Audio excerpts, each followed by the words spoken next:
Hi, this video is the last one about present perfect. This one focuses on using since, for, and questions with how long when we talk about an action that continues from past to present. So first I wanted you to remember how we started present perfect with the overview, and we talked about the general idea of a connection from past to present. With this video, we're finally going to focus on the last picture. So, what does this picture mean? Let's talk about it a little bit before we add more. So, we're talking now about an action that began in the past. It's not finished. It began and it continued, and it continued to now. And it's also possible it will continue in the future. So it's not a finished action. It's probably a longer action. We saw this slide in the other video. So we're talking about an action that began in the past and continued up to now. It may also continue into the future. The time words are since, for, how long, and this was the example sentence that we started with.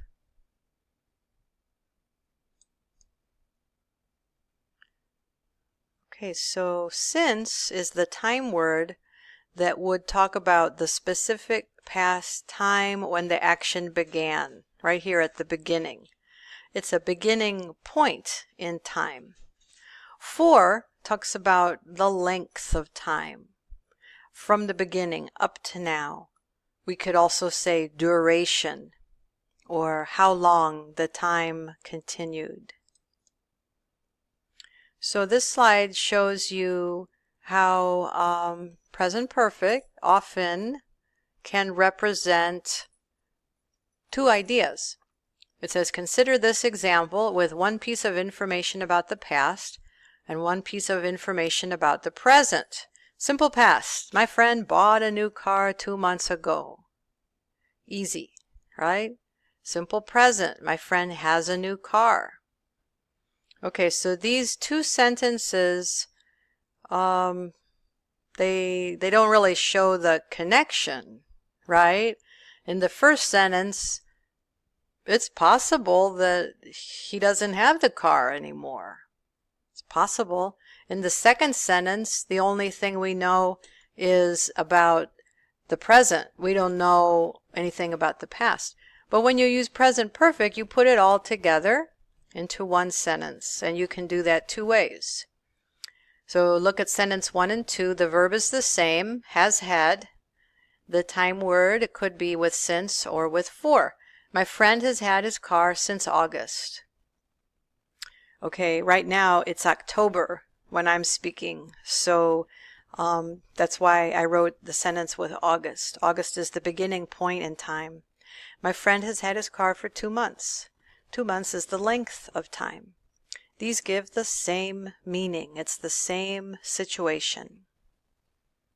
And we know something about the beginning and now from the one sentence.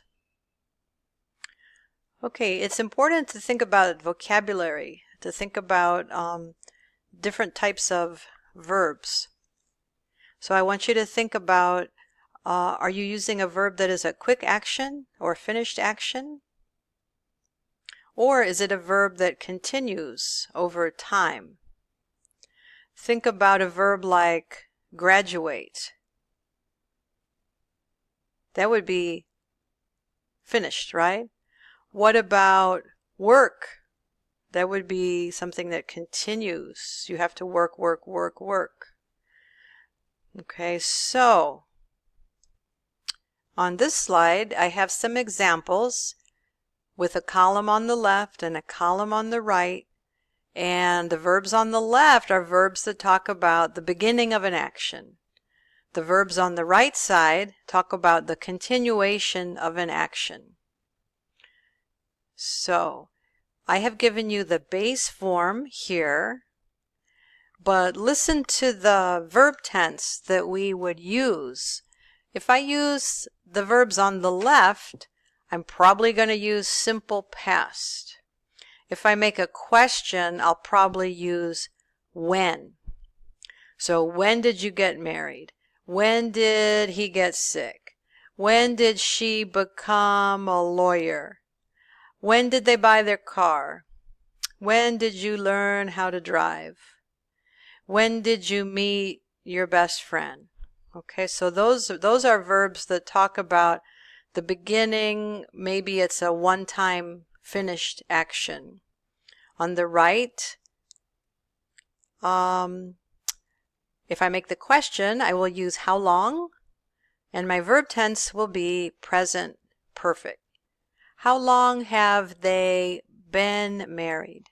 How long have you been sick? How long has she been a lawyer? How long have they owned their car? How long have you known how to drive? How long have you known your best friend? So this is not in our textbook. This is kind of a tricky issue, but I thought you should know about it. Here's some easy examples with since and for. So since is the beginning time. You would see specific times like since yesterday, since 8 a.m., since last night, since July, since 2012, since I was a child. With for, it's the length of time. Sometimes there's a number, but not always. For 5 minutes, for 15 weeks, for 2 semesters, for a short time, for my whole life, for several hundred years. So of this whole list here, which one is different? Because it's a clause, it's a time clause. Do you see it? A time clause has a subject and a verb, right? It's this one, since I was a child.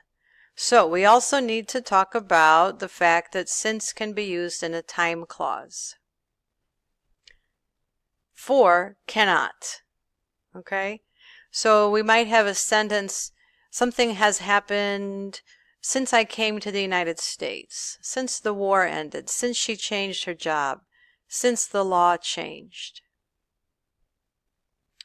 And I bet this example is true for all of you. My English has improved since I moved to the U.S. So the note here is that usually that verb in the time clause is simple past. This verb moved. That's the verb in the time clause.